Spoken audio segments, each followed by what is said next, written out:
어느 날 갑자기 세상이 조용해진 사람이 있습니다. 시장에서 상인들의 목소리가 뭉개지고 가족이 부르는 말이 잘 들리지 않아 못 들은 척 웃어넘기는 날이 많아집니다. 이민수 씨는 올해 62살인데 처음에는 그냥 피곤해서 그런가 보다 했습니다. 텔레비전 소리를 조금 더 높이면 되고 전화 통화할 때 한 번 더 되물으면 된다고 생각했죠. 그런데 그게 1년이 지나고 2년이 지나도 나아지지 않자 비로소 뭔가 잘못됐다는 걸 느끼기 시작했습니다. 이 영상을 보고 계신 분 중에도 비슷한 경험을 하고 계신 분이 분명히 있을 겁니다. 소리가 들리긴 하는데 무슨 말인지 알아듣기 힘들고 조용한 곳에서는 괜찮은데 사람 많은 곳에만 가면 대화가 툭툭 끊겨버리는 느낌. 그 불편함이 쌓이다 보면 사람을 만나는 것 자체가 피곤해지고 점점 혼자 있는 시간이 늘어납니다. 난청은 단순히 소리가 안 들리는 문제가 아닙니다. 삶의 방식이 조금씩 달라지는 과정이고 방치하면 방치할수록 회복에 필요한 시간과 노력이 기하급수적으로 늘어납니다. 그래서 오늘 이 이야기를 하려 합니다. 난청이 무엇인지, 왜 생기는지, 어떻게 관리해야 하는지, 그리고 어떤 선택지들이 있는지, 어렵고 복잡한 의학 이야기를 최대한 쉽고 자연스럽게 풀어드릴 테니 끝까지 함께 해주시면 좋겠습니다. 지금 이 순간에도 소리를 잃어가고 있다면 이 영상이 그 흐름을 바꾸는 첫 번째 계기가 될 수 있습니다. 소리가 우리 귀에 들어오는 과정부터 시작해 보겠습니다. 소리는 본질적으로 공기 중에서 일어나는 진동입니다. 우리가 누군가의 목소리를 들을 때 그 사람의 성대가 떨리면서 만들어진 공기의 파동이 귀를 향해 이동해 옵니다. 이 파동이 귓바퀴를 지나 웨이도라고 불리는 귓구멍 안쪽으로 들어오면 가장 먼저 고막에 닿게 됩니다. 고막은 얇고 탄력 있는 막인데 소리의 파동에 반응해서 함께 진동합니다. 이 진동이 중이라고 불리는 공간으로 전달되면 그곳에 있는 세 개의 작은 뼈, 즉 이소골이라는 구조물들이 소리를 더욱 증폭시켜서 다음 단계로 넘겨줍니다. 중이를 지난 소리는 이제 달팽이관으로 향합니다. 달팽이관은 그 이름처럼 달팽이 껍데기 모양으로 생긴 기관인데 내부에는 액체가 가득 차 있습니다. 중이에서 전달된 진동이 달팽이관 안의 액체를 움직이면 그 움직임을 감지하는 청각 세포들이 활성화됩니다. 이 청각 세포들은 기계적인 진동 에너지를 전기 에너지로 바꾸는 역할을 합니다. 마치 발전기가 물리적인 회전 운동을 전기로 바꾸는 것처럼 청각 세포는 소리의 진동을 전기 신호로 변환하는 겁니다. 그 전기 신호는 청각 신경을 타고 대뇌의 청각 피질로 전달되고 거기서 비로소 우리는 소리를 인식하게 됩니다. 이 전체 과정이 우리가 의식하지도 못하는 찰나의 순간에 이루어집니다. 이민수 씨처럼 이 과정 어딘가에 문제가 생기면 난청이 시작되는 겁니다. 문제가 어디서 생기느냐에 따라 난청의 종류가 달라집니다. 웨이도염이나 중이염처럼 소리가 전달되는 경로 자체에 문제가 생기는 경우는 전음성 난청이라고 하고 이런 경우는 염증 치료나 수술적 처치로 회복이 가능한 경우가 많습니다. 하지만 오늘 우리가 집중적으로 이야기할 것은 달팽이관이나 청각신경 혹은 그 이후의 신경 전달 경로에 문제가 생긴 경우입니다. 이것을 감각신경성 난청이라고 합니다. 노화로 인한 난청, 소음으로 인한 난청, 특정 약물에 의한 난청이 대부분 여기에 해당됩니다. 그리고 이 감각신경성 난청이 현대인들이 가장 많이 겪는 유형이기도 합니다. 감각신경성 난청이 특히 중요한 이유는 한 가지 핵심적인 사실 때문입니다. 손상된 청각세포는 재생되지 않는다는 것입니다. 달팽이관 내부를 현미경으로 들여다보면 정상적인 귀, 청각세포들이 아름답게 배열되어 있는 것을 볼 수 있습니다. 마치 섬세하게 정렬된 솔 같은 모습입니다. 그런데 노화나 소음 또는 이독성 약물에 의해 이 세포들이 손상되면 그 자리는 다시 채워지지 않습니다. 간세포나 피부세포처럼 스스로 재생하는 능력이 없기 때문입니다. 현미경으로 손상된 달팽이관을 보면 세포들이 있어야 할 자리가 텅 비어 있거나 형태가 무너져 있습니다. 한번 그렇게 된 상태에서는 어떤 약물을 써도 어떤 영양제를 먹어도 그 세포들을 되살릴 수가 없습니다. 이것이 바로 감각신경성 난청에서 예방이 그토록 강조되는 이유이고 조기에 발견하고 관리하는 것이 치료의 핵심이 되는 이유입니다. 물론 세포 재생에 관한 연구는 전 세계적으로 계속 이루어지고 있지만 현재의 임상 현장에서는 아직 그 단계에 이르지 못했습니다. 그래서 지금 할 수 있는 최선은 더 이상 세포가 손상되지 않도록 지키는 것과 남아있는 청력을 최대한 활용할 수 있도록 도와주는 청각 재활입니다. 난청의 심각도를 이야기할 때 의학에서는 데시벨이라는 단위를 사용합니다. 데시벨은 소리의 크기를 나타내는 단위인데 숫자가 낮을수록 작은 소리도 들을 수 있다는 의미입니다. 정상 청력은 25데시벨 미만의 소리까지 들을 수 있는 상태를 말합니다. 나뭇잎이 바스락거리는 소리, 멀리서 속삭이는 소리 같은 것들이 25데시벨 이하의 소리에 해당합니다. 이 범위 안에 있다면 청력이 정상이라고 할 수 있습니다. 그런데 청력 역치, 즉 들을 수 있는 가장 작은 소리의 크기가 26데시벨에서 40데시벨 사이에 해당하면 경도 난청으로 분류됩니다. 경도 난청을 가진 분들은 집이나 도서관처럼 조용한 환경에서는 대화를 비교적 잘 따라갑니다. 하지만 시장이나 식당, 마트처럼 배경소음이 있는 곳에서는 말소리가 뭉개지고 알아듣기 힘들어집니다. 대화를 따라가려면 더 많은 집중력을 써야 하고 그게 피로로 이어집니다. 많은 분들이 이 단계에서 나이가 들어서 그런가 보다 하고 넘어가십니다. 그래서 경도 난청은 발견이 늦어지기 쉬운 단계이기도 합니다. 청력 역치가 41데시벨에서 55데시벨 사이에 해당하면 중등도 난청입니다.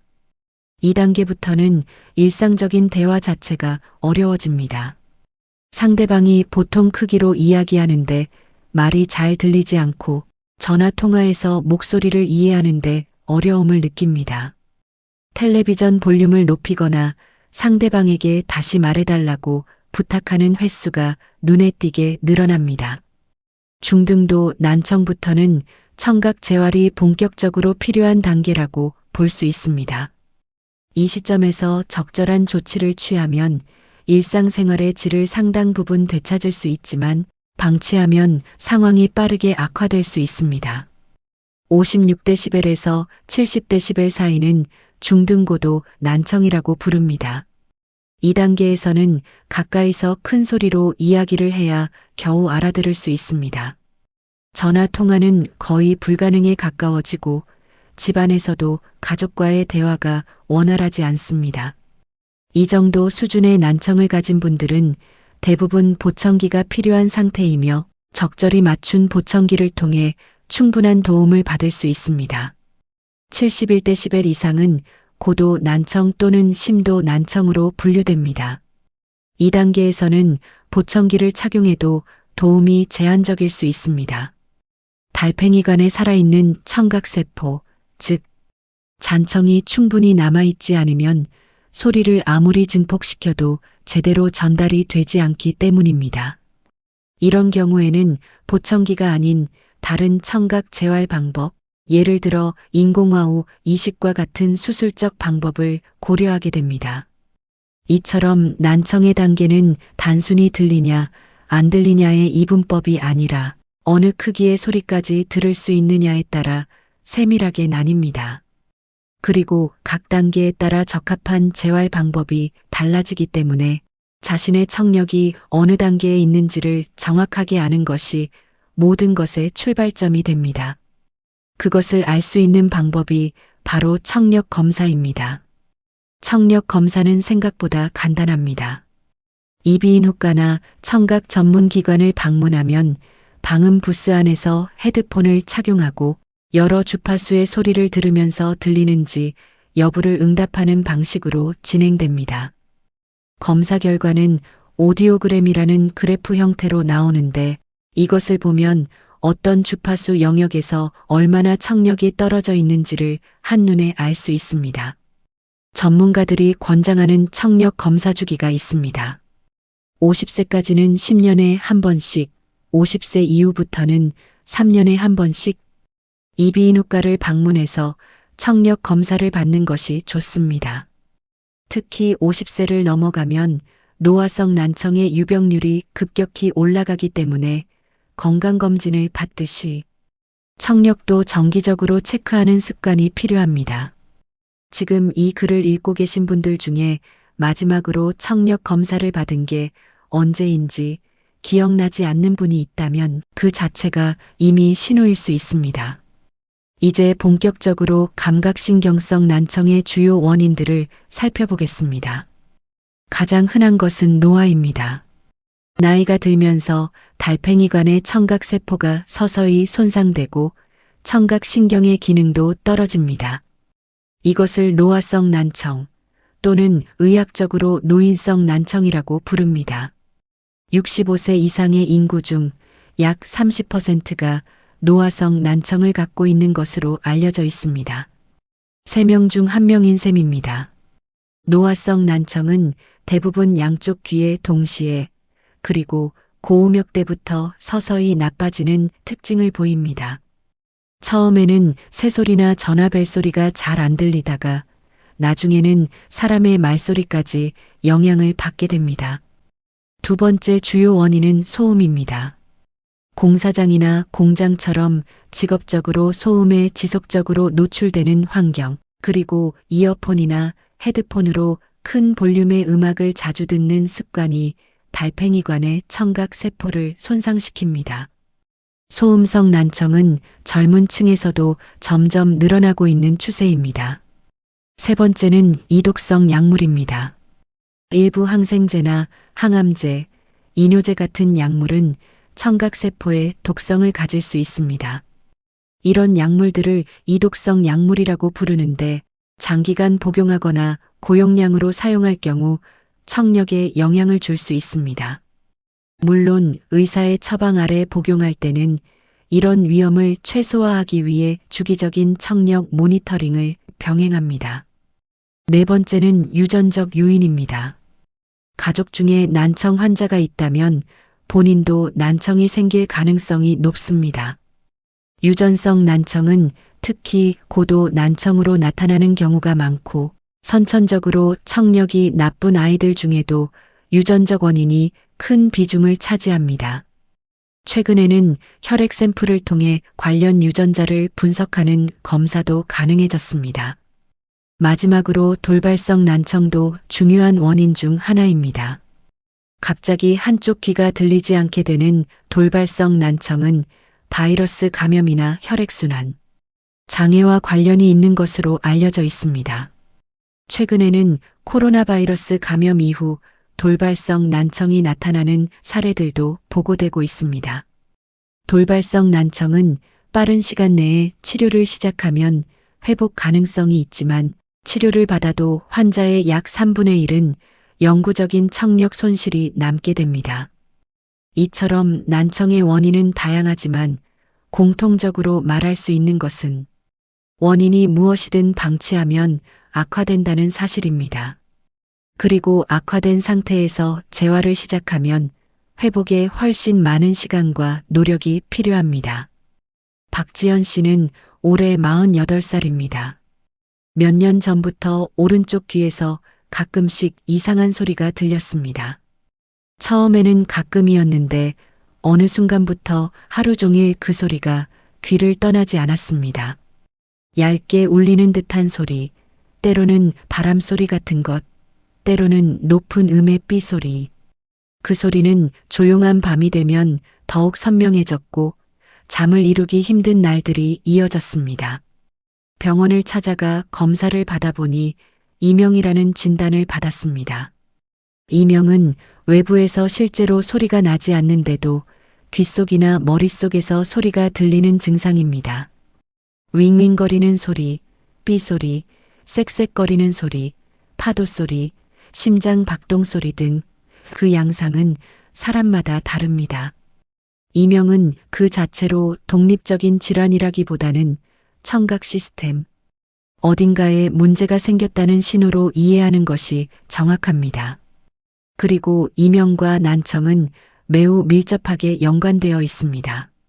이명 환자의 상당수가 어느 정도의 청력 저하를 동반하고 있고 반대로 난청이 있는 분들 중에도 이명을 함께 경험하는 분들이 많습니다. 이명이 생기는 원인은 다양합니다. 소음에 의한 청각세포 손상이 가장 흔한 원인이고 노화, 이독성 약물, 스트레스, 혈압 이상, 귀질환 등도 원인이 될 수 있습니다. 중요한 것은 이명이 발생했을 때 이것을 단순히 스트레스 때문이라고 넘기지 말고 이비인후과를 방문해서 정확한 원인을 파악하는 것입니다. 이명 자체를 완전히 없애는 것은 현재 의학으로도 쉽지 않습니다. 하지만 이명이 삶에 미치는 영향을 크게 줄일 수 있는 방법들이 있습니다. 가장 대표적인 것이 이명, 재훈련 치료, 영어로는 TRTTINNITUSRETRAI닝 세러피라고 불리는 방법입니다. 이명 재훈련 치료는 이명 소리에 대한 뇌의 반응 방식을 바꾸는 것을 목표로 합니다. 우리가 집에 있을 때 냉장고 모터 소리나 선풍기 소리가 계속 나지만 그 소리에 집중하지 않으면 거의 의식하지 못하는 것처럼 이명 소리도 습관화를 통해 뇌가 더 이상 불편하게 인식하지 않도록 훈련하는 것입니다. 이 과정에서 상담 치료와 소리 치료가 함께 이루어집니다. 소리 치료는 환경 소음이나 백색, 소음 같은 외부 소리를 활용해서 이명 소리가 상대적으로 덜 두드러지게 만드는 방법입니다. 이명 환자들이 흔히 하는 실수 중 하나가 조용한 환경을 만들려고 귀마개를 사용하는 것입니다. 하지만 이는 역효과를 낳을 수 있습니다. 외부 소리를 차단하면 오히려 이명 소리가 더욱 크게 들리기 때문입니다. 외부에서 들어오는 소리가 있어야 이명 소리가 그 소음에 묻혀서 덜 인식되는데 귀마개로 외부를 막아버리면 그 비교 대상이 없어져서 이명만 홀로 선명해지는 겁니다. 이명이 있는 분들에게는 오히려 약간의 배경 소리를 유지하는 것이 도움이 됩니다. 이명과 난청의 관계에서 또 한 가지 중요한 점이 있습니다. 난청 재활이 이명의 호전에도 도움이 된다는 것입니다. 청각세포가 손상되어 소리가 뇌에 잘 전달되지 않으면 뇌는 소리를 더 잘 받아들이려는 시도로 청각신경의 민감도를 높입니다. 이 과정에서 비정상적인 신경활동이 생기고 그것이 이명으로 인식될 수 있습니다. 따라서 보청기 등을 통해 외부 소리가 충분히 전달되면 뇌가 굳이 민감도를 과도하게 높일 필요가 없어지고 그 결과 이명도 줄어드는 경향이 있습니다. 물론 모든 이명 환자에게 동일하게 적용되지는 않지만 난청과 이명을 함께 갖고 있는 분들에게는 청각 재활이 두 문제를 동시에 접근하는 방법이 될 수 있습니다. 박지연 씨의 경우 이명 재훈련 치료를 시작하고 보청기도 착용하면서 6개월쯤 지나자 변화를 느끼기 시작했습니다. 이명 소리가 사라진 것은 아니었지만 그 소리가 더 이상 삶을 방해하지 않는 수준이 됐습니다. 밤에 잠을 자는 것도 전보다 훨씬 수월해졌습니다. 이명이라는 소리와 싸우는 것을 멈추고 그 소리와 공존하는 법을 배운 것입니다. 이것이 이명 재활의 핵심입니다. 이명은 불치질환이 아니라 난치질환입니다. 관리하고 훈련하면 충분히 나아질 수 있습니다. 이명 때문에 힘드신 분들, 너무 오래 혼자 감당하지 마시고 전문가의 도움을 받으시길 바랍니다. 보청기라는 단어를 들으면 어떤 이미지가 떠오르십니까? 많은 분들이 큼직하고 귀에 대롱대롱 매달린 오래된 기기를 상상합니다. 혹은 소리가 왕왕거리고 하울링이 심하다는 이야기를 들은 경험이 있을 수 있습니다. 하지만 현재의 보청기 기술은 그런 과거의 이미지와는 상당히 다릅니다. 오늘날의 보청기는 놀라울 만큼 작고 눈에 잘 띄지 않으며 정교하게 조절이 가능한 기기입니다. 보청기의 기본 원리는 단순합니다. 외부의 소리를 마이크로 받아서 증폭시킨 다음 귀에 전달하는 것입니다. 하지만 이 단순한 원리를 실제로 잘 구현하는 것은 생각보다 훨씬 복잡한 일입니다. 모든 사람의 청력 손실 패턴이 다르고 일상에서 마주치는 소리 환경도 천차만별이기 때문입니다. 누군가는 고음역대에서만 청력이 떨어져 있고 누군가는 저음역대가 더 문제일 수 있습니다. 조용한 환경에서는 괜찮은데 시끄러운 환경에서 유독 힘들다는 분도 있고 가까운 소리는 잘 들리는데 멀리서 나는 소리가 안 들린다는 분도 있습니다. 현대의 보청기는 이런 다양한 상황에 대응하기 위해 여러 주파수 채널을 독립적으로 조절할 수 있도록 설계되어 있습니다.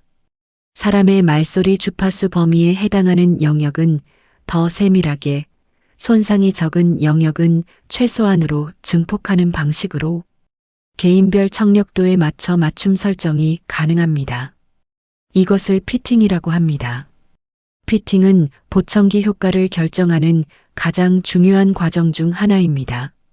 아무리 좋은 보청기를 구입해도 피팅이 제대로 되지 않으면 소리가 너무 크거나 하울링이 심하거나 특정 소리가 불편하게 느껴지는 문제가 생길 수 있습니다. 피팅은 청력 검사 결과를 기반으로 컴퓨터 소프트웨어를 통해 보청기에 데이터를 입력하는 방식으로 이루어집니다. 그리고 이것은 단 한 번에 완성되는 작업이 아닙니다.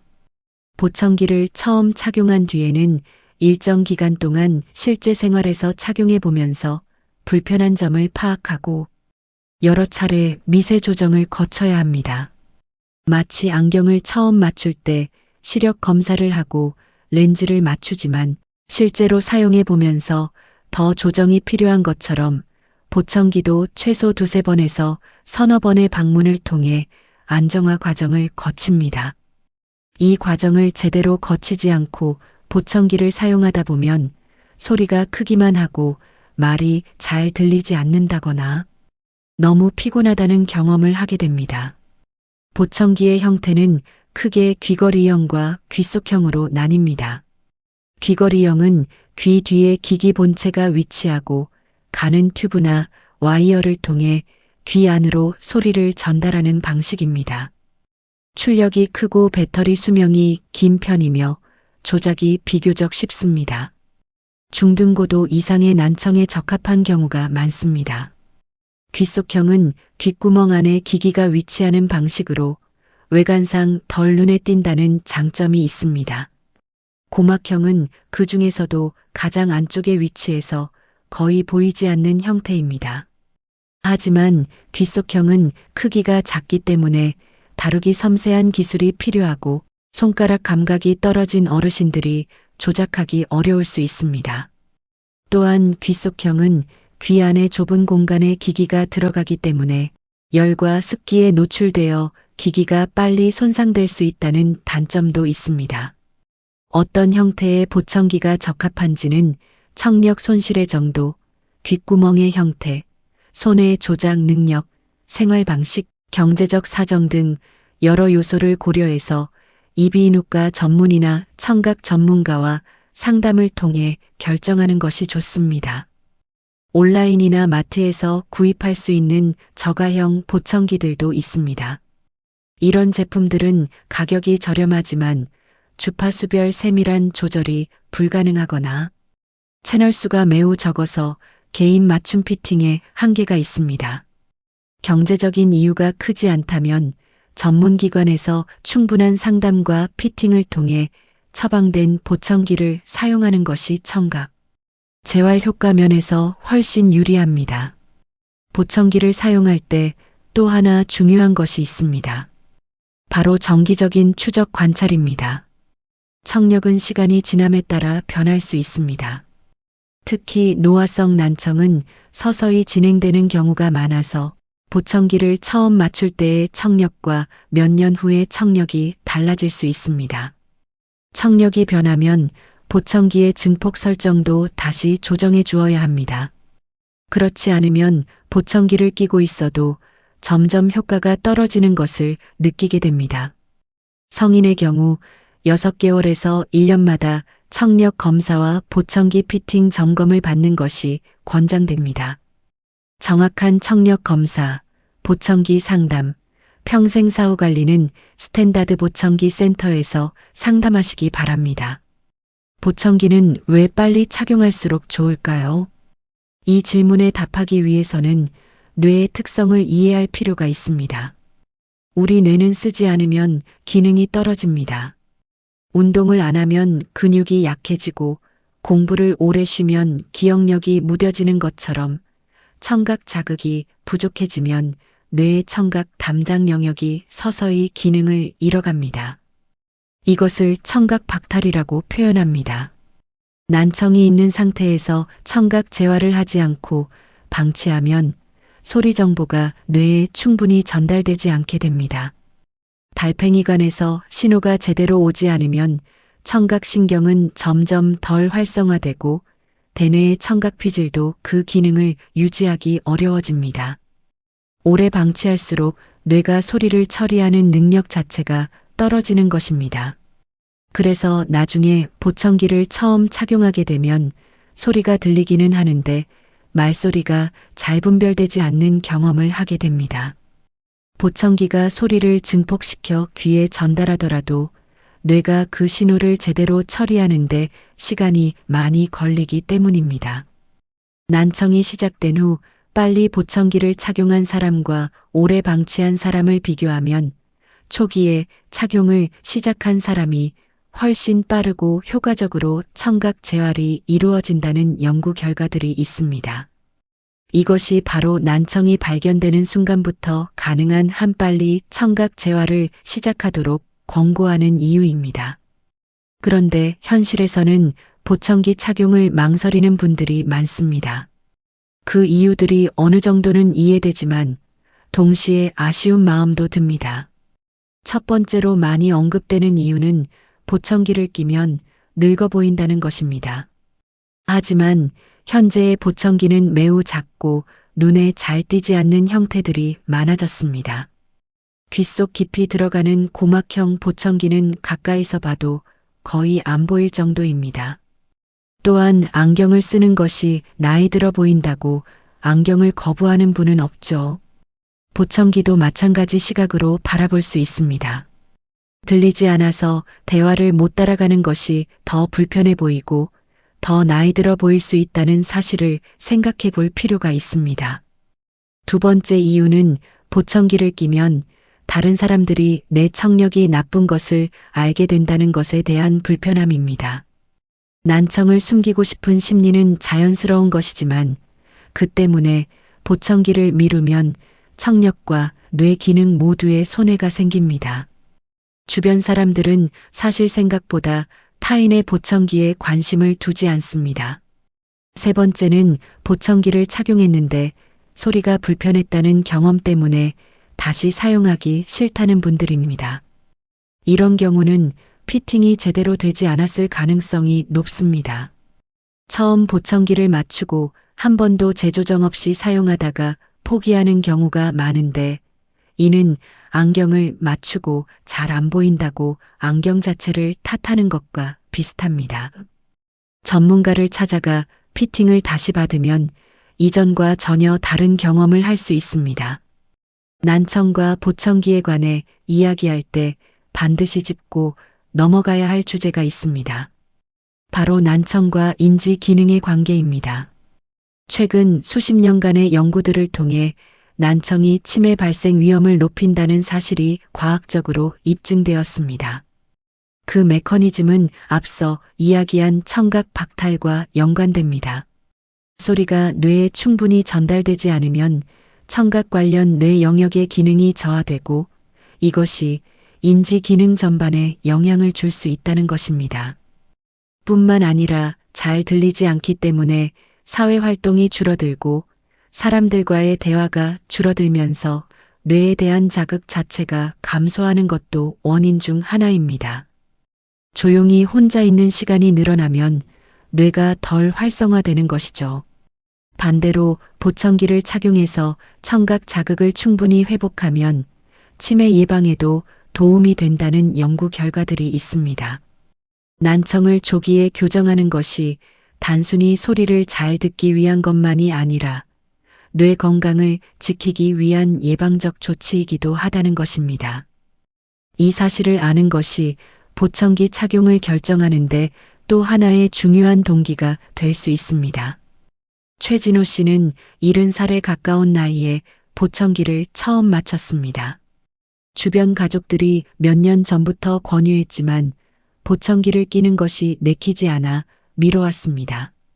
그러다 어느 날 손자가 하는 말을 전혀 알아듣지 못하는 자신을 발견하고 병원을 찾았습니다. 검사 결과는 중등고도 난청이었습니다. 보청기를 처음 착용했을 때는 모든 소리가 낯설고 불편했습니다. 발소리가 쿵쿵거리고 식기 부딪히는 소리가 유독 크게 들렸습니다.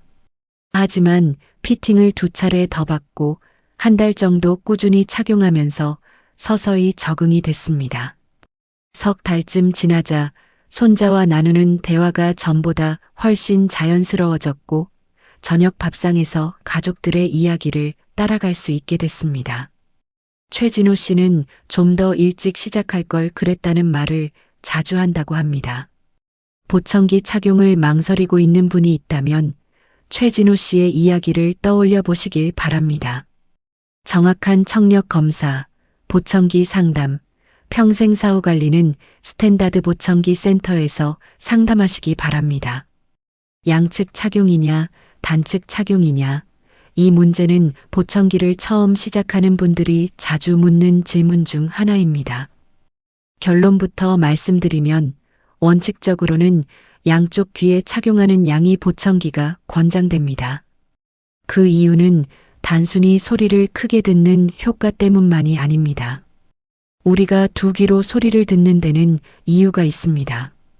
두 귀에 도달하는 소리의 시간 차이와 크기 차이를 비교해서 뇌는 소리가 어느 방향에서 오는지를 계산합니다. 이것을 소리의 방향성이라고 합니다. 한쪽 귀에만 보청기를 착용하면 이 방향성 인식이 어렵습니다. 뒤에서 누가 불러도 어느 쪽에서 나는 소리인지 잘 모르고 길을 걷다가 차 소리가 어느 방향에서 오는지 파악하기 힘들어집니다. 이것은 안전과도 직결되는 문제입니다. 또한 양측 착용은 소음이 많은 환경에서의 청취력을 크게 향상시킵니다. 배경 소음이 있는 상황에서 원하는 소리에 집중하는 것을 칵테일 파티 효과라고 하는데 이 효과가 두 귀가 모두 작동할 때 훨씬 효과적으로 작동합니다. 시끄러운 식당이나 모임에서도 양측 착용을 하면 단측 착용보다 훨씬 자연스럽게 대화를 따라갈 수 있습니다. 그러나 양측 착용이 항상 모든 사람에게 최선은 아닙니다. 노인 환자 중 약 10% 정도에서는 양측 착용 시 오히려 소리 인식이 더 어려워지는 양이 간섭 현상이 나타날 수 있습니다. 두 귀에서 들어오는 신호가 뇌에서 충돌하면서 오히려 혼란을 야기하는 것입니다. 이런 경우에는 단측 착용이 더 효과적입니다.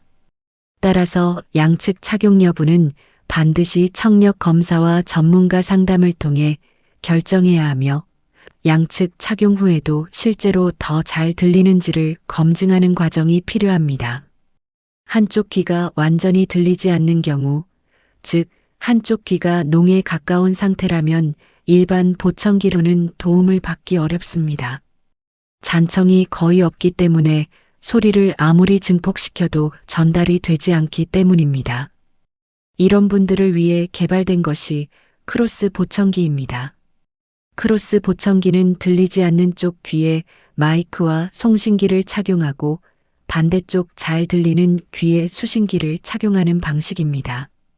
들리지 않는 쪽에서 들어오는 소리를 잘 들리는 귀로 무선으로 전달해서 들리지 않는 방향에서 나는 소리도 놓치지 않도록 하는 원리입니다.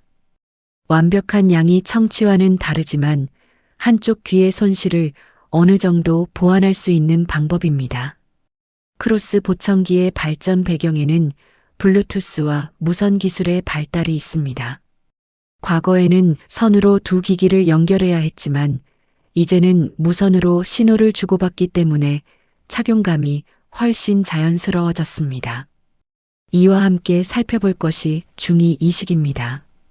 보청기를 착용해도 충분한 재활이 이루어지지 않거나 특별한 이유로 보청기를 지속적으로 착용하기 어려운 분들을 위한 옵션입니다. 우리나라에서는 2011년부터 수술이 시작됐습니다. 중위 이식은 내부의 전자장치를 수술로 이식하고 외부에는 소리를 받아들이는 장치를 착용하는 방식입니다. 내부 장치는 소리를 전달하는 뼈에 부착되거나 달팽이관의 막에 직접 부착됩니다. 이렇게 하면 소리 신호가 웨이도를 거치지 않고 직접 뇌로 전달되기 때문에 웨이도가 좁거나 만성염증이 있어 일반 보청기 착용이 어려운 분들에게 유용합니다.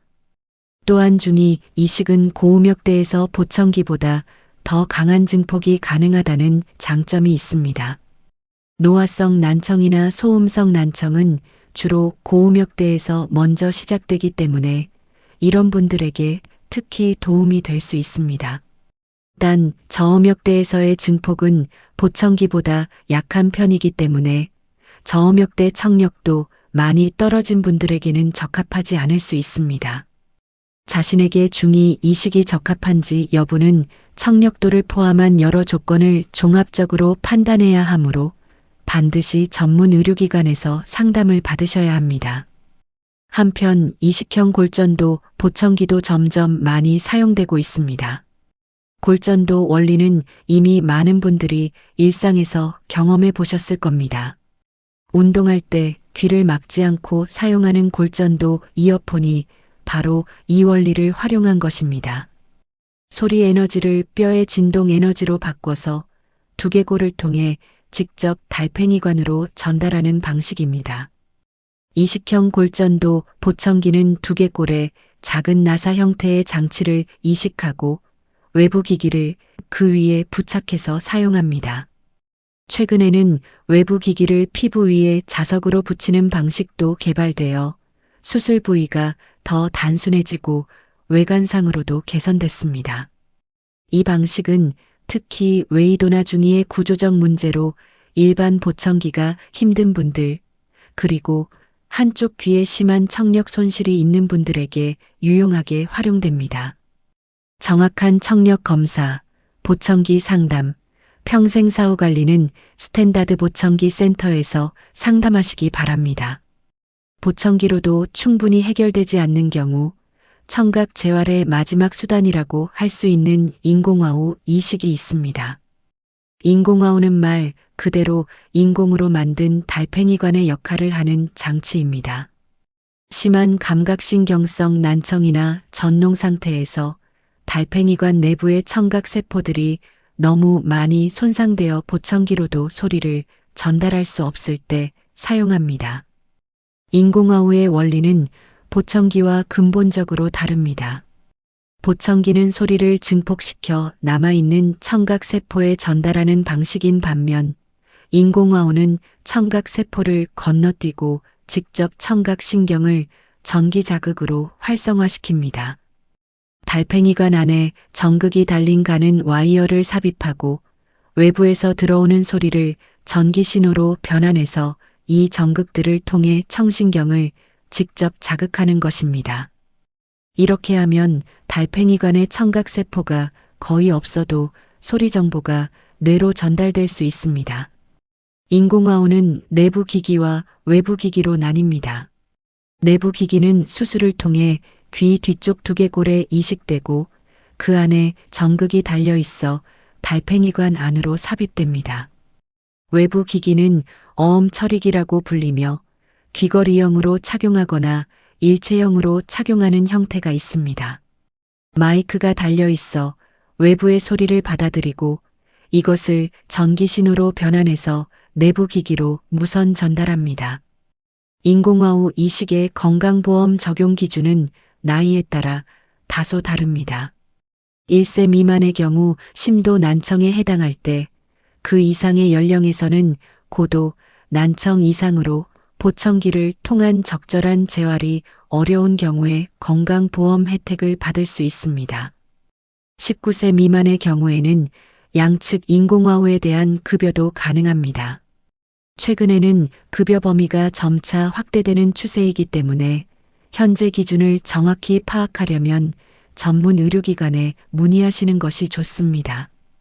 인공아우 이식 수술 후에는 바로 들을 수 있는 것이 아닙니다. 수술 후 약 한 달이 지나면 외부 어음 처리기를 처음 착용하게 되고 그때부터 매핑이라는 과정이 시작됩니다. 매핑은 보청기의 피팅과 유사하게 달팽이관 안에 삽입된 각 정극 채널별로 전기 자극의 세기를 조절해서 가장 편안하게 들을 수 있는 상태를 만들어주는 과정입니다. 처음에는 소리가 매우 낯설고 기계적으로 들립니다. 인공아우가 전달하는 소리는 자연스러운 청력과 달리 처음에는 삐익하는 전자음처럼 느껴질 수 있습니다. 하지만 뇌는 놀라운 적응 능력을 가지고 있습니다. 반복적인 매핑 과정과 청각 훈련을 통해 대부분의 환자들은 점차 소리를 더 자연스럽게 인식하게 됩니다. 언어 재활도 병행되는데 이 전체 과정이 평균 6개월 정도 걸립니다. 빠른 분들도 있고 더 오래 걸리는 분들도 있습니다. 인공아우를 사용할 때 주의해야 할 사항도 있습니다. 내부 기기에는 자석이 포함되어 있기 때문에 MRI 촬영 시 주의가 필요합니다. 강한 자기장에서 내부 기기가 영향을 받을 수 있으므로 MRI를 찍어야 할 경우에는 담당 의사와 미리 상의해야 합니다. 최근 개발된 일부 제품들은 MRI 호환성이 개선되고 있지만 여전히 주의를 요합니다. 물과 관련해서는 외부 어음 처리기는 전자기기이므로 물에 완전히 담그는 것은 피해야 합니다. 최근 제품들은 생활 방수 기능이 있고 수영 시 사용할 수 있는 방수 커버 액세서리도 출시되어 있습니다. 내부 기기 자체는 방수가 되기 때문에 수영 시에는 외부 기기만 제거하면 됩니다. 인공아우 사용자가 음악을 크게 들으면 어떻게 되는지 궁금해하시는 분들도 있습니다. 이미 청력이 나빠진 상태에서 이식을 받은 것이기 때문에 소리를 크게 들어도 청력이 더 나빠질 우려는 크지 않습니다. 하지만 너무 큰 소리는 어음 분별력을 저하시키고 소리가 왜곡되어 들릴 수 있기 때문에 과도하게 큰 볼륨은 피하는 것이 좋습니다. 매핑을 통해 적절한 소리 크기로 조절하면 인공아우 사용자도 음악을 즐길 수 있습니다.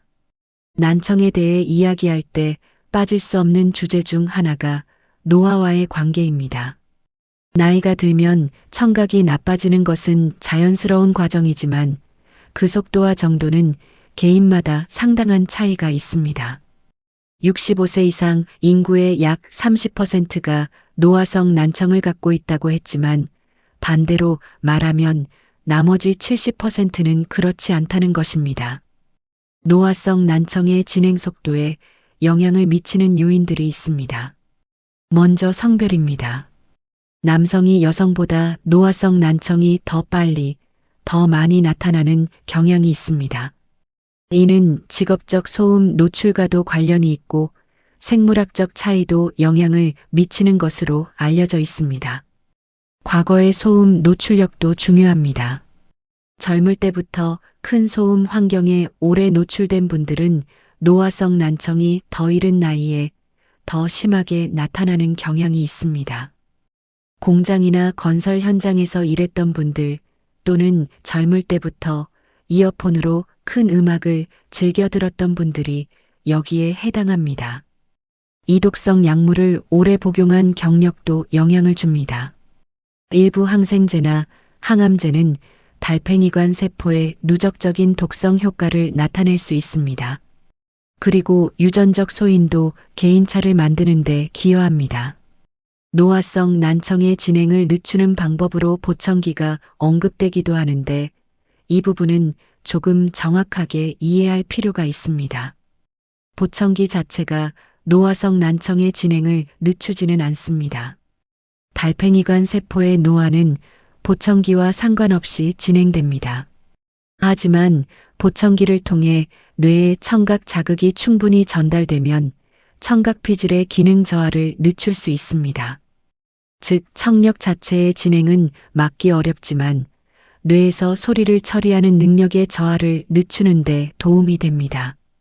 그리고 이것이 일상에서 소리를 이해하는 능력, 즉, 어음 분별력을 유지하는 데 긍정적인 영향을 줍니다.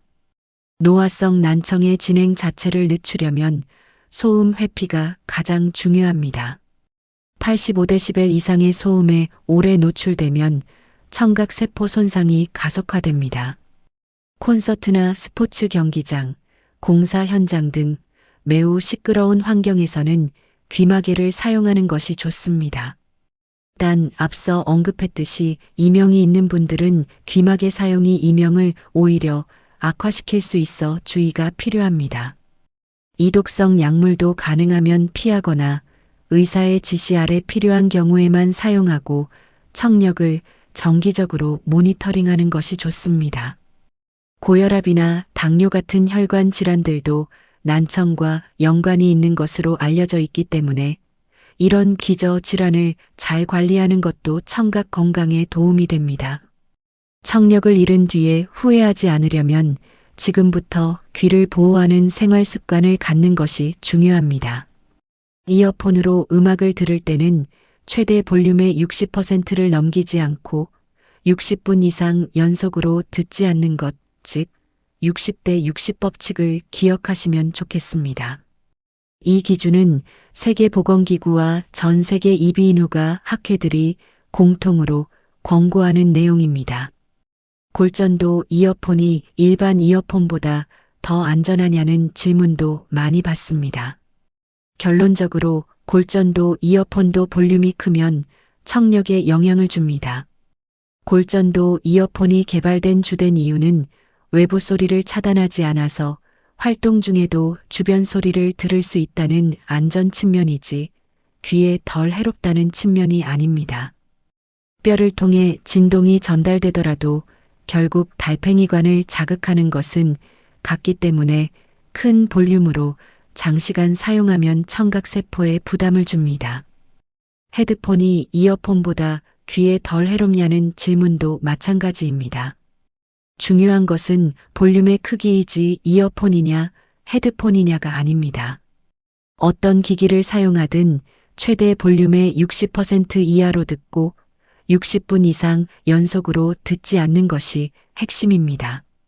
청각과 관련해서 많이 받는 질문 중 하나가 귀 건강에 좋은 생활 습관이 무엇이냐는 것입니다. 이미 소음 회피에 대해 이야기했지만 그 외에도 귀를 건강하게 유지하는 데 도움이 되는 몇 가지 습관들이 있습니다. 첫 번째는 귀를 파지 않는 것입니다. 많은 분들이 면봉이나 귀이개로 귀를 자주 파는 습관을 갖고 있습니다. 하지만 귀지는 사실 귀에 해로운 것이 아닙니다. 귀지는 지방 성분을 많이 함유하고 있어 외이도의 피부가 물에 짓물러지지 않도록 보호하는 역할을 합니다. 또한 항균 성분이 들어있어 외이도 내에 세균이 번식하는 것을 억제합니다. 귀지를 자꾸 파내면 이 방어 기제가 사라져서 외이도염이 더 자주 생기는 악순환이 발생할 수 있습니다. 외이도는 기본적으로 자정 능력이 있어서 귀지가 스스로 외이도 밖으로 천천히 이동해 나옵니다. 귀 안에 이물감이 심하거나 청력에 영향을 줄 정도로 귀지가 많이 쌓였다면 직접 하는 것보다 이비인 후과에서 전문적으로 제거하는 것이 훨씬 안전합니다. 두 번째는 이어폰을 끼고 잠들지 않는 것입니다. 장거리 이동 중 이어폰을 끼고 잠이 드는 분들이 많습니다. 작은 볼륨이라도 장시간 지속적으로 청각세포를 자극하는 것은 좋은 습관이 아닙니다. 특히 잠든 상태에서는 소리가 불편해도 이어폰을 빼지 못하기 때문에 더 오랜 시간 청각세포가 자극에 노출됩니다.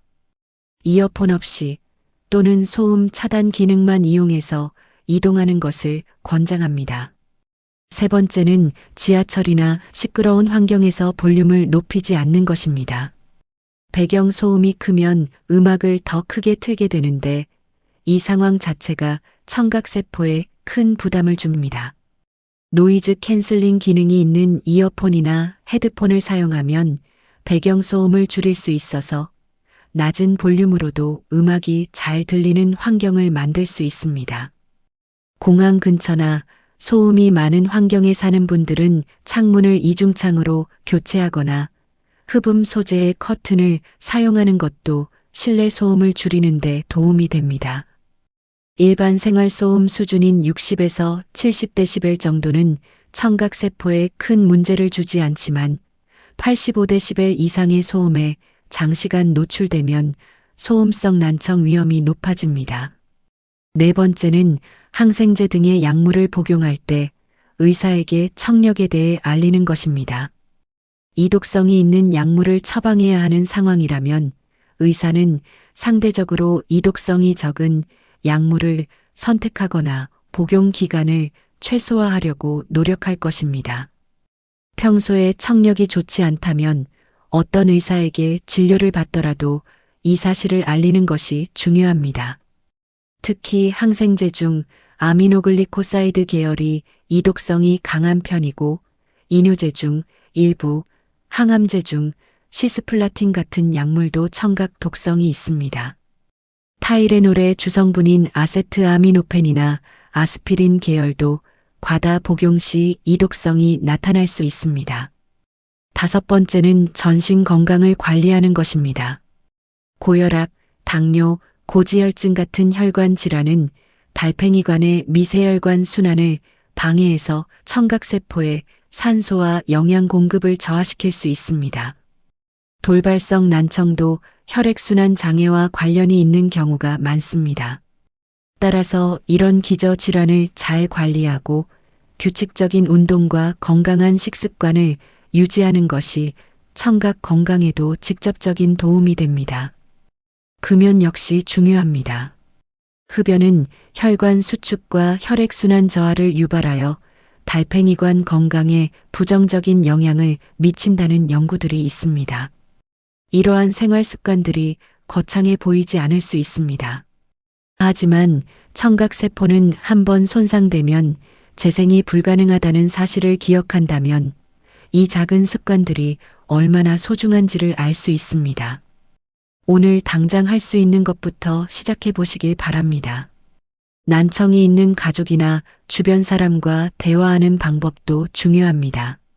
가족 중에 난청이 있는 분이 계신다면 그분이 얼마나 힘든지를 더 잘 이해하고 도움이 되는 방식으로 소통하는 것이 관계의 질을 높입니다.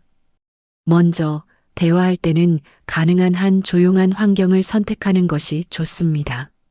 텔레비전이나 라디오를 끄고 주방 환풍기 같은 배경소음을 줄인 상태에서 이야기하면 난청이 있는 분들이 훨씬 잘 이해할 수 있습니다.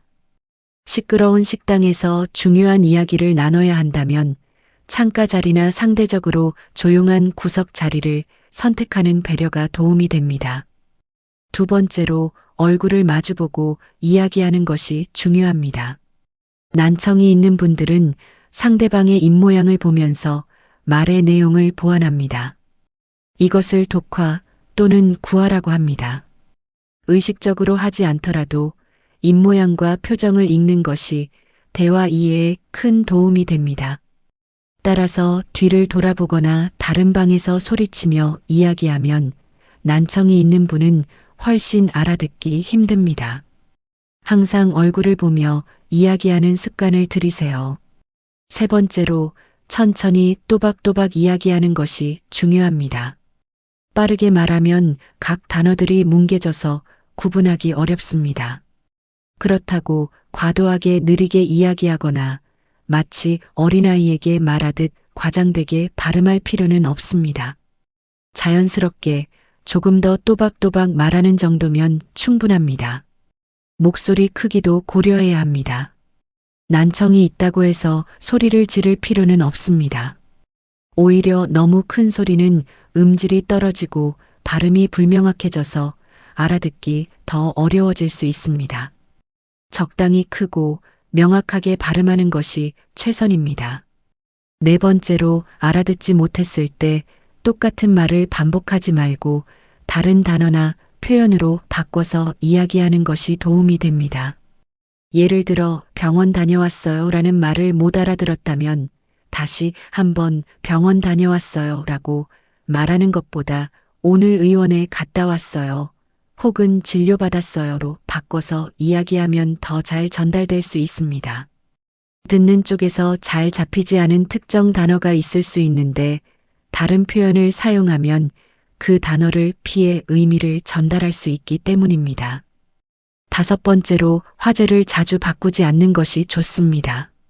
난청이 있는 분들은 이전 대화의 맥락을 활용해서 다음 말을 예측하고 이해합니다. 갑자기 화제가 바뀌면 그 예측이 어긋나고 새로운 주제를 파악하는데 더 많은 노력이 필요합니다. 하나의 주제로 충분히 이야기를 나누고 화제를 바꿀 때는 이번에는 다른 이야기 해도 될까요? 하고 예고하는 방식으로 전환하면 좋습니다. 여섯 번째로 난청이 있는 분이 대화를 놓쳤을 때 창피하거나 짐이 된다는 느낌을 갖지 않도록 배려하는 것이 중요합니다. 자주 되묻는다고 귀찮아하거나 한숨을 쉬는 반응은 상대방으로 하여금 점점 대화를 회피하게 만듭니다. 난청이 있는 분들이 사회적으로 위축되는 가장 큰 이유 중 하나가 이런 상호작용에서의 불편함과 부담감입니다.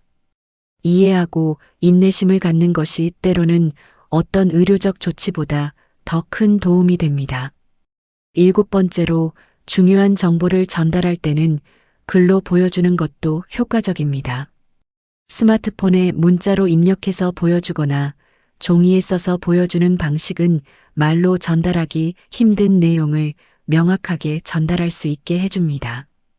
특히 숫자나 고유명사처럼 비슷한 발음이 많아 혼동되기 쉬운 내용은 시각적으로 확인시켜주는 것이 훨씬 효과적입니다.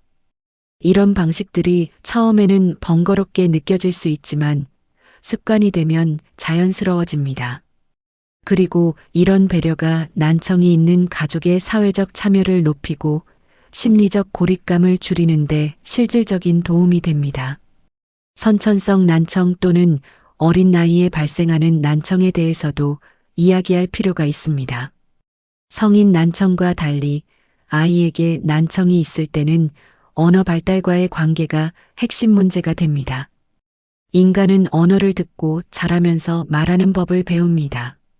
소리를 충분히 들을 수 없는 환경에서는 언어 발달이 제대로 이루어지기 어렵습니다. 따라서 아이에게 난청이 있다면 청각 재활은 선택이 아니라 반드시 이루어져야 하는 과정입니다.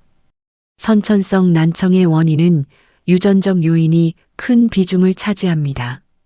전체 선천성 난청의 약 50에서 60%가 유전적 원인으로 추정됩니다.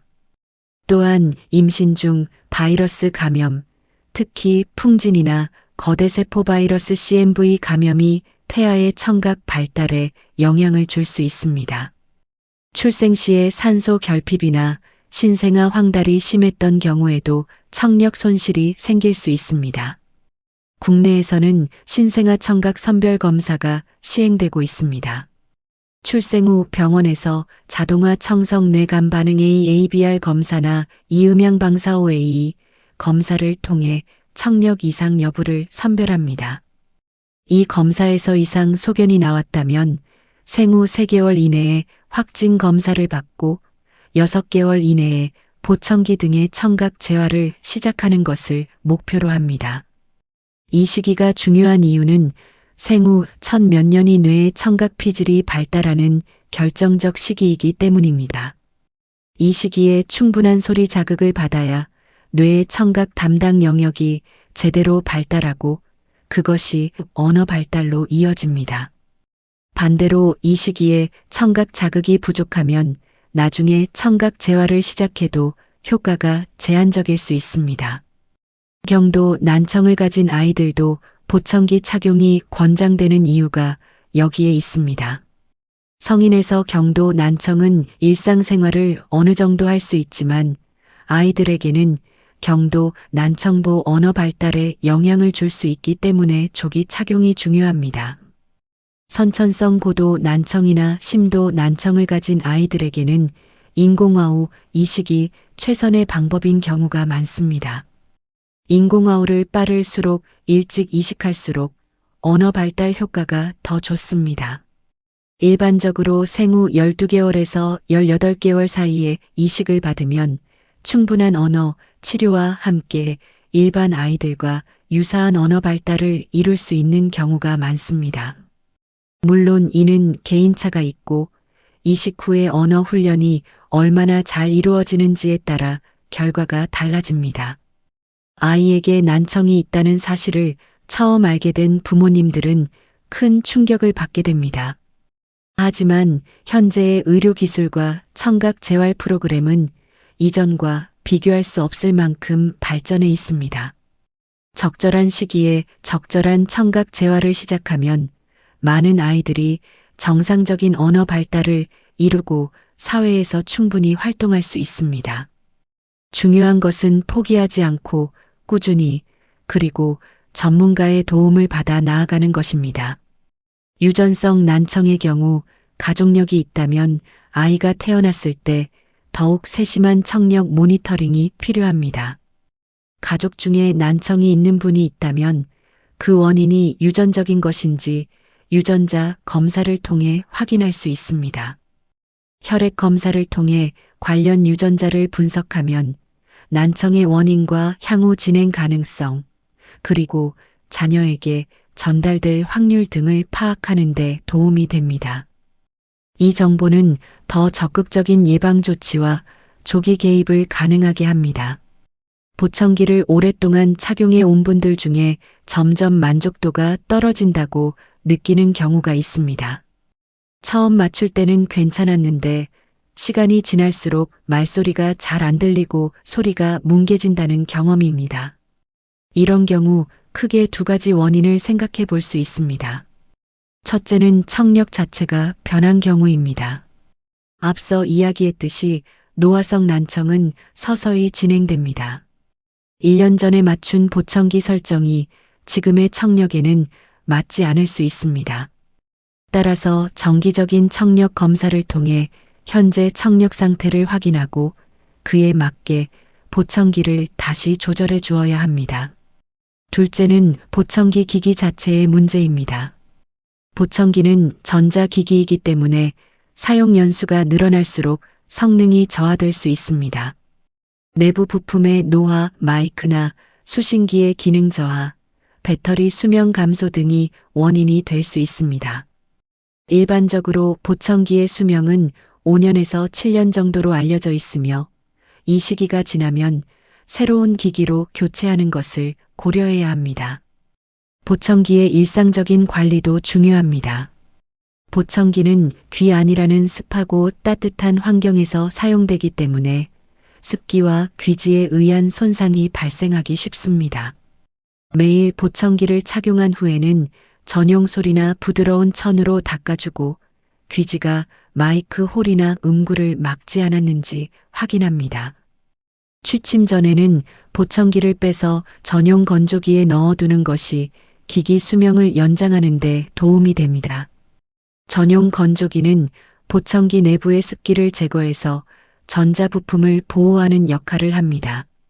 배터리 교체형 보청기를 사용하는 경우 배터리가 약해지면 소리 품질이 떨어질 수 있습니다. 소리가 이상하게 느껴진다면 먼저 배터리를 교체해 보는 것이 좋습니다. 충전식 보청기를 사용하는 경우에는 충전 상태를 항상 확인하는 것이 중요합니다. 보청기의 하울링, 즉 삐하는 소리가 나는 문제는 많은 분들이 경험합니다. 하울링이 생기는 주된 원인은 보청기에서 증폭된 소리가 웨이도 밖으로 새어나와서 다시 마이크로 들어가는 피드백 현상입니다. 이를 방지하기 위해서는 보청기가 귀에 잘 맞아야 합니다. 보청기의 이어피스나 이어몰드가 귀에 맞지 않으면 소리가 새어나오기 쉽습니다. 시간이 지나면서 귀의 형태가 조금 달라지거나 귀지 등이 영향을 주기도 합니다. 하울링이 지속되면 착용기관을 방문해서 이어몰드 교체나 보청기 조절을 받으시는 것이 좋습니다. 보청기를 물에 빠뜨렸거나 물에 많이 젖었을 때는 즉시 보청기를 빼고 배터리를 제거한 후 전용 건조기에 넣어두어야 합니다. 드라이어나 햇빛으로 말리려 하면 고온에 의해 내부 부품이 손상될 수 있으니 주의해야 합니다. 습기 제거제와 함께 건조 케이스에 넣어 하룻밤 두면 어느 정도 회복되는 경우가 있지만 물에 심하게 젖었다면 전문 수리를 받는 것이 안전합니다. 보청기 착용 시 웨이도 내에 통증이나 가려움증이 생기는 경우도 있습니다. 이는 웨이도 피부의 자극이나 알레르기 반응 또는 웨이도염 때문일 수 있습니다. 이런 증상이 지속되면 이비인후과를 방문해서 원인을 파악하고 치료를 받아야 합니다. 보청기 관련 트러블을 혼자 해결하려고 무리하지 말고 정기적으로 착용기관을 방문해서 전문가의 점검을 받는 것이 보청기를 오래 잘 사용하는 비결입니다. 정확한 청력 검사, 보청기 상담, 평생 사후 관리는 스탠다드 보청기 센터에서 상담하시기 바랍니다. 돌발성 난청은 이름에서 알 수 있듯이 갑자기 발생하는 난청입니다. 전날까지는 멀쩡했는데 아침에 일어나 보니 한쪽 귀가 들리지 않거나 심하게 먹먹한 느낌이 드는 경험이 여기에 해당합니다. 때로는 이명이나 어지럼증이 함께 나타나기도 합니다. 돌발성 난청은 의학적 응급 상황으로 분류됩니다. 증상이 발생한 뒤 48시간에서 72시간 이내에 치료를 시작할수록 회복 가능성이 높기 때문입니다. 따라서 갑자기 한쪽 귀가 잘 안 들린다거나 귀가 갑자기 먹먹해졌다면 지체하지 말고 이비인후과를 방문해야 합니다. 돌발성 난청의 주요 치료법은 스테로이드 치료입니다. 먹는 스테로이드나 고막 내주사로 스테로이드를 직접 투여하는 방법이 있습니다. 스테로이드는 달팽이관의 염증을 억제하고 혈류를 개선하는 효과가 있는 것으로 알려져 있습니다. 치료를 받은 환자의 약 3분의 1은 완전히 회복됩니다. 또 다른 3분의 1은 부분적으로 회복되고 나머지 3분의 1은 치료를 받아도 회복되지 않고 영구적인 청력 손실이 남게 됩니다. 이 세 가지 결과 중 어느 쪽이 될지는 미리 예측하기 어렵기 때문에 발생 즉시 치료를 시작하는 것이 중요합니다. 돌발성 난청이 생기는 원인에 대해서는 여러 가설이 있습니다. 바이러스 감염에 의한 염증이 가장 많이 언급되는 원인이고 달팽이관으로 가는 혈관의 혈류장애도 주요 원인 중 하나입니다. 최근에는 코로나19 바이러스 감염 이후 돌발성 난청이 나타나는 사례들도 보고되고 있습니다. 코로나 바이러스가 상기도 바이러스이기 때문에 달팽이관을 포함한 청각기관에 영향을 줄 가능성이 있다고 봅니다. 돌발성 난청은 재발할 수 있는지도 많이 묻는 질문입니다. 감기를 한번 앓았다고 해서 다시 감기에 걸리지 않는 것이 아닌 것처럼 돌발성 난청도 다시 생길 수 있습니다. 하지만 돌발성 난청을 한번 경험했다고 해서 일반인보다 재발 위험이 특별히 높은 것은 아닙니다. 재발을 방지하기 위해 특별히 할 수 있는 것은 많지 않지만 전신 건강을 잘 관리하고 과도한 스트레스와 수면 부족을 피하는 것이 도움이 될 수 있습니다.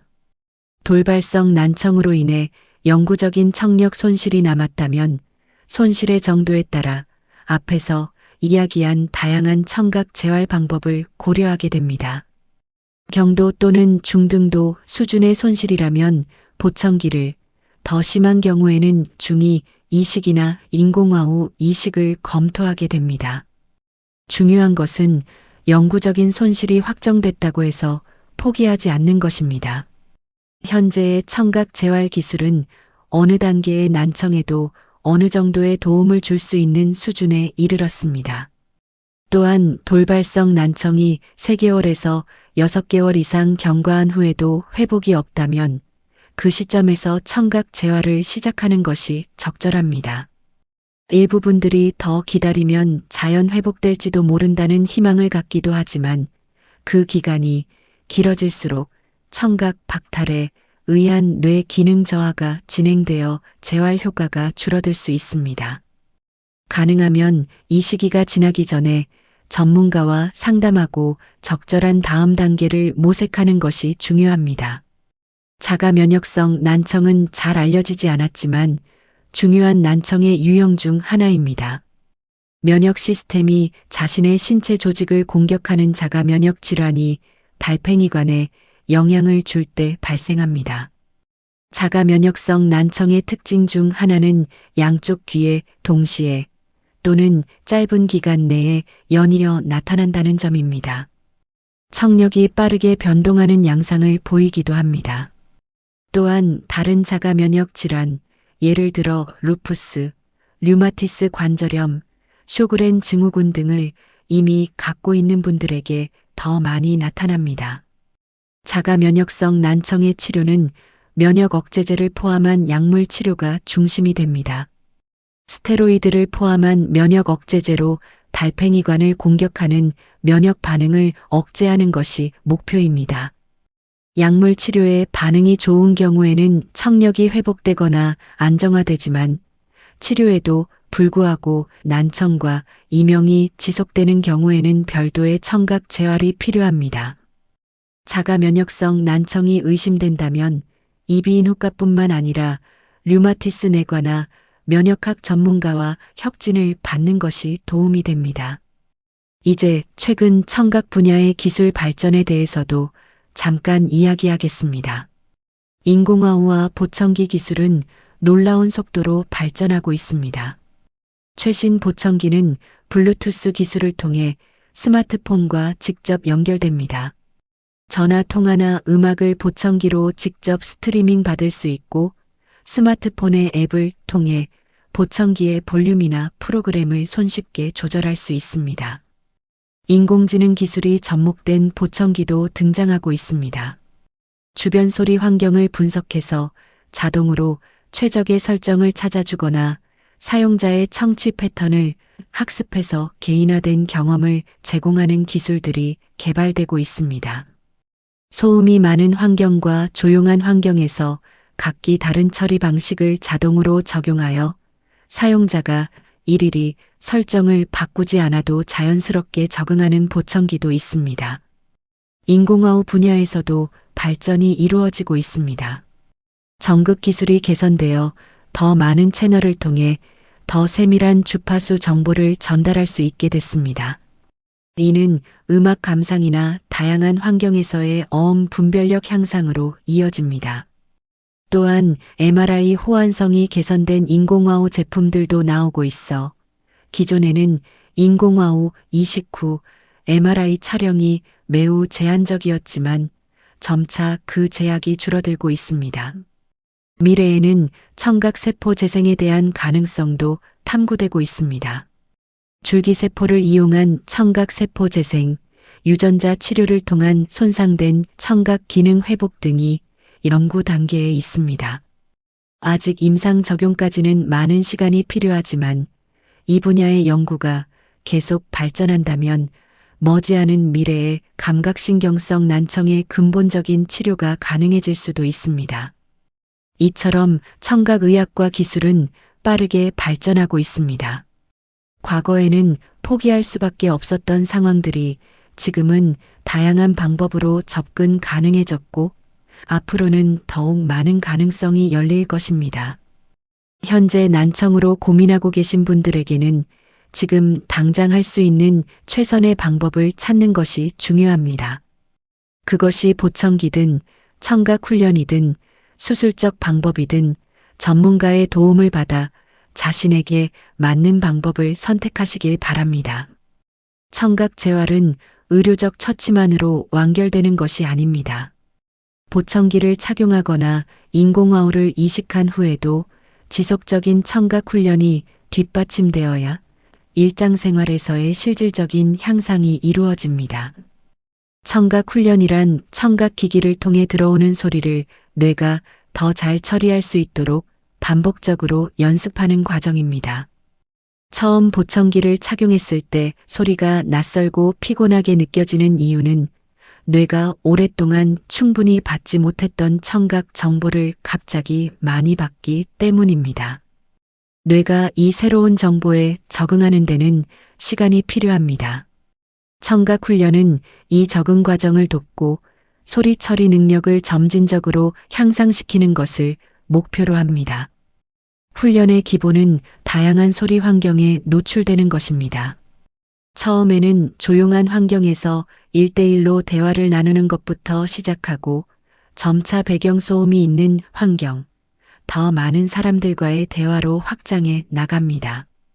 처음부터 시끄러운 환경에서 무리하면 빨리 지치고 포기하게 될 수 있기 때문에 단계적으로 난이도를 높여가는 것이 중요합니다. 하루 종일 보청기를 착용하는 것이 목표지만 처음에는 몇 시간부터 시작해서 점차 착용 시간을 늘려가는 방식이 적응에 도움이 됩니다. 특히 처음 착용한 뒤에는 모든 소리가 과하게 크게 느껴질 수 있습니다. 발소리, 그릇소리, 자신의 목소리 등 그동안 잘 못 들었던 소리들이 갑자기 들려오기 때문입니다. 이것은 보청기가 고장난 것이 아니라 정상적인 초기 적응 과정입니다. 시간이 지나면서 뇌가 이 소리들에 익숙해지고 점차 자연스럽게 들리게 됩니다. 청각 훈련에 도움이 되는 방법 중 하나는 독화 훈련입니다. 상대방의 입모양을 보며 말을 이해하는 연습을 하면 청각 정보와 시각 정보를 함께 활용하는 능력이 향상됩니다.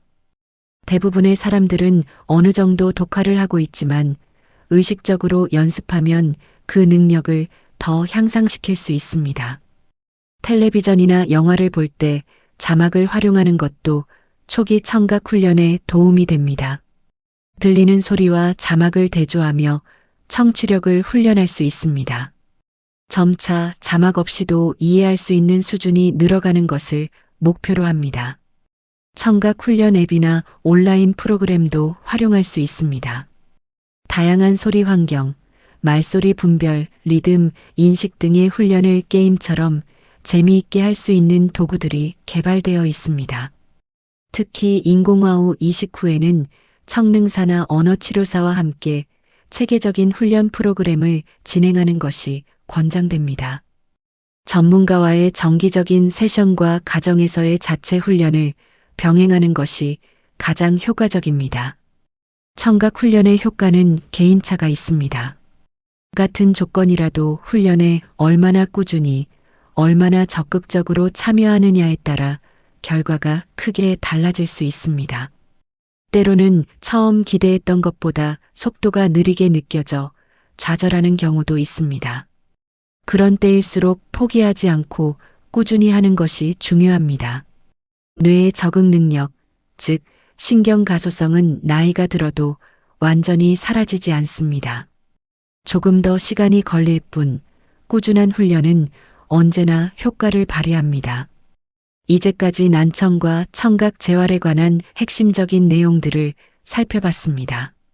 소리가 귀에서 뇌로 전달되는 과정, 다양한 난청의 종류와 원인, 이명의 특성과 재활 방법, 보청기와 중이, 이식과 인공와우의 원리와 적응 기준, 청각 세포 손상의 비가역성, 예방을 위한 생활 습관, 그리고 청각 재활 훈련의 중요성까지 이 모든 것을 관통하는 하나의 핵심 메시지가 있습니다.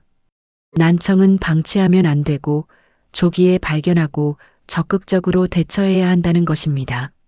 많은 분들이 난청을 그냥 나이 탓이려니 하고 방치하거나 보청기에 대한 편견 때문에 착용을 미루거나 의료 접근에 어려움을 느껴서 아무 조치도 취하지 않습니다. 하지만 이 영상을 통해 난청이 무엇인지 그리고 어떤 선택지들이 있는지를 아셨다면 이제 행동으로 옮길 차례입니다. 가장 먼저 할 수 있는 것은 청력 검사를 받는 것입니다. 지금 당장 청력에 문제가 있는 것 같다면 이비인후과를 방문하시고 뚜렷한 증상이 없더라도 50세 이상이라면 정기적인 청력 검사를 시작하시길 바랍니다. 검사 결과에 따라 전문가와 함께 본인에게 맞는 재활 방법을 찾아가는 여정을 시작할 수 있습니다. 이민수 씨 이야기로 다시 돌아가 보겠습니다. 처음 이 글의 시작 부분에서 소개한 62살의 세상이 조용해진 것처럼 느끼던 분입니다. 이민수 씨는 가족의 권유로 이비인후과를 찾아 청력 검사를 받았고 중등도 난청 진단을 받았습니다. 처음에는 보청기 착용을 망설였지만 담당 의사의 설명을 들은 후 마음을 바꿨습니다. 보청기를 맞추고 피팅을 몇 차례 받은 후 이민수 씨는 변화를 느꼈습니다. 오랫동안 따라가지 못했던 가족들의 저녁 식사 대화에 다시 참여할 수 있게 됐고 전화 통화도 예전보다 훨씬 편해졌습니다. 마트에서 직원의 말을 한 번에 알아들었을 때 이민수 씨는 작은 감동을 받았다고 합니다. 당연한 것처럼 보이지만 오랫동안 누리지 못했던 것이라 더욱 소중하게 느껴진 것입니다. 이 이야기가 보청기나 청각 재활에 대해 망설이고 있는 분들에게 작은 용기가 되길 바랍니다. 소리를 잘 듣는다는 것은 단순히 청각적 감각의 문제가 아닙니다. 사람과 연결되고 세상과 소통하고 삶의 즐거움을 온전히 누리는 것과 연결된 문제입니다. 누군가의 웃음소리, 빗소리, 음악소리, 가족이 부르는 자신의 이름. 이런 소리들을 잃어가는 것이 얼마나 큰 손실인지는 직접 경험해 본 분들이 가장 잘 아실 겁니다. 그리고 그 소리들을 되찾을 수 있는 방법이 있다면 그 방법을 모르거나 편견 때문에 포기하는 것만큼 아쉬운 일도 없습니다. 오늘 이 영상이 그 정보의 공백을 조금이라도 채워드리는 역할을 했으면 합니다. 청각 건강을 위한 첫걸음을 망설이지 마시고 가까운 이비인후과나 청각 전문기관을 방문하셔서 본인의 상태를 정확히 파악하시길 바랍니다. 그것이 더 풍요로운 소리의 세계로 돌아가는 시작입니다.